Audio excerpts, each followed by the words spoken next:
Okay, today we're going to talk about the Scrum Framework in less than 10 minutes. This is a really lightweight framework. It's easy to understand, it's very difficult to implement, and we're going to talk firstly about the 5 values of Scrum, the 3 pillars, the 3 roles, the 4 events, and the 3 artifacts. And that's all there is to Scrum. So here are the rules of the game. Firstly, the 5 values. We have courage, focus, commitment, respect, and openness.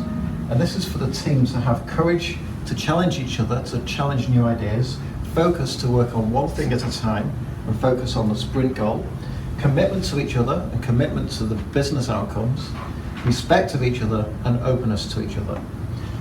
Then we're going to go on to the 3 pillars of Scrum. These are transparency, inspection, and adaptation.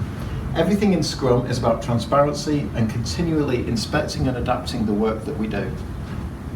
We also have 3 roles. Firstly, the team here of developers, the devs, the Scrum Master, and the product owner. People first, individuals and interactions. We're going to start with the developers. Here we have a co-located team. The size of the team is 6 plus or minus 3. The reason is anything less than 3 and you're unlikely to get the cross-functionality and the competency to deliver value that the business wants, and anything greater than 9 is probably too large for them to sustain a good communication link between the teams. So ideally we have around 6 or 7 people.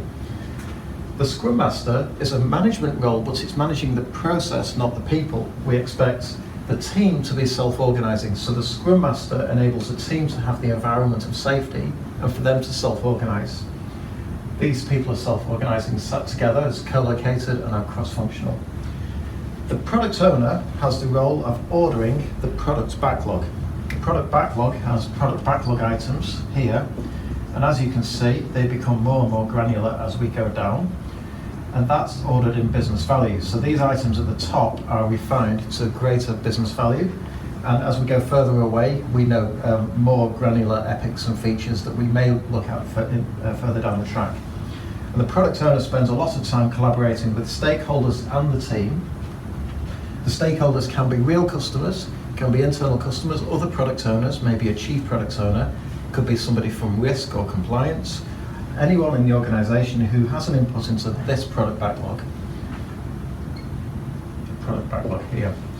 Now, we have a pull system into the work that the team does.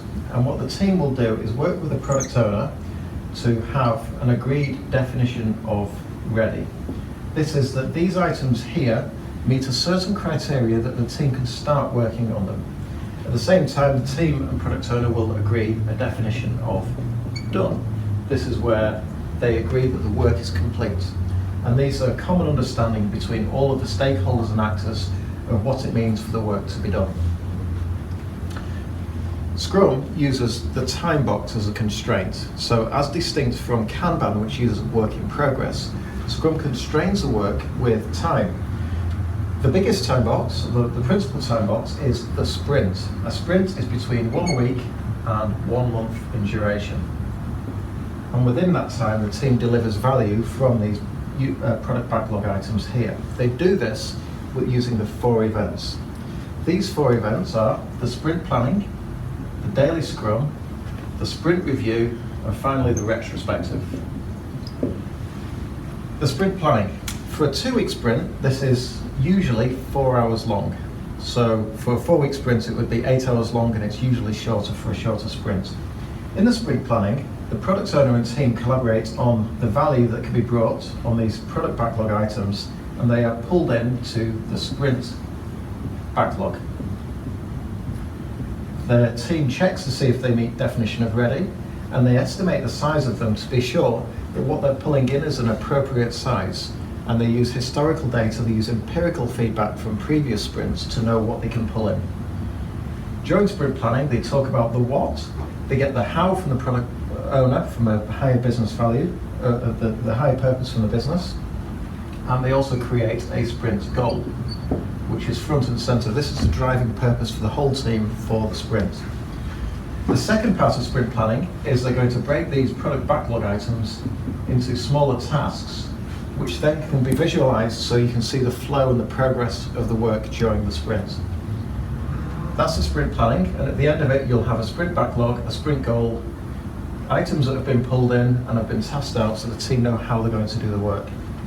The second event is the daily scrum. This is a 15-minute time-boxed event every day. It's a 24-hour plan, and this is where the team, with transparency, inspects and adapts the work they've done. So they talk about what they've achieved to further the team towards a sprint goal, what they intend to do, and any impediments which are going to prevent them. At the same time, they can visualize the work, so they can use such tools as the burn down chart. They can also talk about anything outside the team which may be impacting their ability to finish the sprint. So this is the same time, same place every day. It's not a status report, and it's for the team to collaborate on the next 24 hours. The next event is a sprint review. Again, an opportunity to inspect and adapt. This time, we're inspecting the increment and adapting the backlog. The product owner presents to the stakeholders the work that the team have done with the aid of the team. Typically, this means that the team demonstrates the work. It's an opportunity for the stakeholders to give feedback and adapt the backlog of any new items that may come up, and give them feedback to ask whether or not the potentially shippable increments meets definition of done and it brings a value that was intended. So they demonstrate the work, they get feedback, and they can also talk about any impediments which cause work not to be done. Any undone work goes back into the sprint backlog. Any done work is potentially shippable, and the product owner can choose when to deliver this. Finally, the retrospective. In the spirit of Kaizen, the team continually want to improve the way they work and the way they respond to the environment in which they work. So from the retrospective, the Scrum Master will facilitate a session, and the team will agree to certain items and actions that they can take into the next sprint to improve the way they work. There's one more event which is mentioned in the Scrum Guide. This is called backlog refinement. Typically, 10% of the whole team's time is spent on continually refining this product backlog, so items towards the top of the backlog meet definition of ready. So that's Scrum. Three roles: the product owner, the Scrum Master, and the team developers. 4 events: sprint planning, daily Scrum, sprint review, and retrospective. 3 artifacts: product backlog, the sprint backlog, and the potentially shippable increment. And that's all there is to it. Thank you.